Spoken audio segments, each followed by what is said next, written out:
அனைவருக்கும் வணக்கம். Hello எப்ரின், welcome to knowledge துனியா.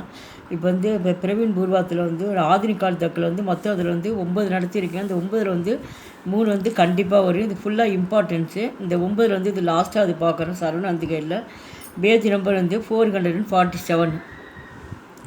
रामधारी सिंह दिनकर। रामधारी सिंह दिनकर का जन्म सन 1889 में बिहार के गुंगेर जिले के सिमारिया गाँव में हुआ. இந்த ராம்தார் தினகர் அவர் பிறப்பு 1889 பீகார் மாநிலத்தில் குங்கேர் மாவட்டத்தில் சிமாரியா என்ற கிராமத்தில் பிறந்தார். दिनकरजी पर राष्ट्रीयपदा की चाप अधिक हैं. दिनकरजी நம்ம தேசிய பற்று அதிகம் வைத்திருந்தார். दिनकरजी ने वीर श्रृंगा रश प्रधान काव्य भी लिखा है. दिनकरजी வீரத்தை பற்றி ஒப்பனை பாடலிலிருந்து கவிதையாக தொகுத்து அதை எழுதினார். उनके குருஷேஸ்திர அவர் रश्मिरती काव्यों में वीर रश कुटकर बरा हैं. இதில் தினகர்ஜி இந்த குருஷேஸ்திர அதுலேயும் ரஸ்மிருத்தி என்ற காவியத்தில் வீரத்தை அதிகமாக வீரக்காவியத்தை தொகுத்துள்ளார். ஊர்மிளா நாமக்கு காவியமே பிரேம் और श्रृंगार लवालब बरे हैं. ஊர்மிளா என்ற பெயரில் அந்த கவிதையில் அன்பு மற்றும் அலங்காரம் நிரம்பியிருந்தது.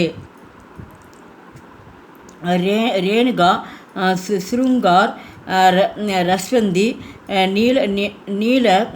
नील कुसुम आदि उनकी अन्य रचनाएं இவர் தினகர்ஜி இயற்றிய படைப்புகளாகும். கவிதைகள் இத்தனையும் எழுதியிருக்கார். दिनकरजी 1952 में राज्यसभा के சத்திய பனி. அவர் தினகர்ஜி 1952 ராஜ்யசபா உறுப்பினராக இருந்தார். 1964 में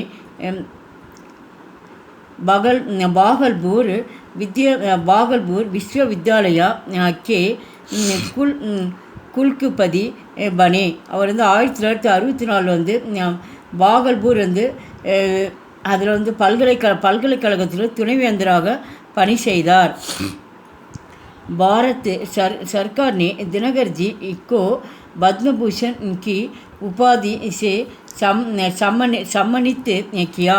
நம்ம இந்திய அரசாங்கம் தினகர்ஜிக்கு பத்மபூஷன் என்ற பட்டத்தை அளித்து கௌரவித்தது. उनकी संस्कृति के 4 अध्याय नामक पुस्तक के लिए उनको साहित्य अकादमी पुरस्कार मिला. இவருக்கு உன்கி சமஸ்கிருதத்தில் இந்த 4 அத்தியாய நாமக் என்ற பெயரில் புஸ்தகத்தை அவர் வெளியிட்டதன் காரணமாக ஒரு இலக்கியத்தில் அவருக்கு இலக்கிய சாகித்ய அகாடமி அதில் அவருக்கு விருது கிடைத்தது. இந்த புஸ்தகத்தில் விருது கிடைத்தது. ஊர்வசி காவிய கே लिए பாரதிய ஞான்பீட் புரஸ்கார் மிலா. இவர் ஊர்வசி என்ற கவிதையில் இவருக்கு இந்திய அரசாங்கத்தில் பாரதிய ஜான்பீட் என்ற புரஸ்கார் விருது இவருக்கு கிடைத்தது. इन सबसे अधिक वे राष्ट्र कवि के गौरव के अधिकारी माने गए के सबसे அப்படின்னா அவர் எல்லாவற்றிற்கும் மேலாக ராஷ்டிர கவி தேசிய கவிஞரின் பெருமைக்கு தகுதியானவராக கருதப்படுகிறார். எங்கள் சேனல் ஃபஸ்ட் டைம் வந்தால் மறக்காமல் சப்ஸ்கிரைப் பண்ணுங்கள். நன்றி, தன்யவாத்.